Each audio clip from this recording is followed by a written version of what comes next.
those changes? If Dean has 10 years left, he's going to be a fine blacksmith. If I have 10 years left, I'm going to be a better blacksmith. And part of the experience of meeting Dean is the reinforcement that if somebody as white collar as a successful attorney can turn his hand to something as blue collar and subjective as becoming a blacksmith, then any of us can do anything. So I had a great day. I had actually 2.5 great days with Dean.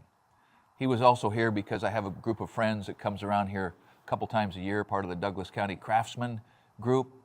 I think we had 60 or 70 people in here, and Dean met a lot of other blacksmiths and people who do things.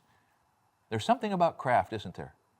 That if you make things with your hands and you do just as good a job as you can, not necessarily for a living, but for love, when you meet someone else that does that, there's sort of a fraternity, isn't there?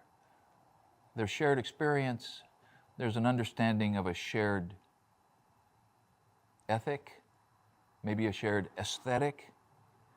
I know when I met Andrew Larson back in Kentucky, I thought, man, at the time I was 46 years older than this guy, and yet we are peers and can learn from each other. There's something about that, isn't there? Finding peers from whom you can learn.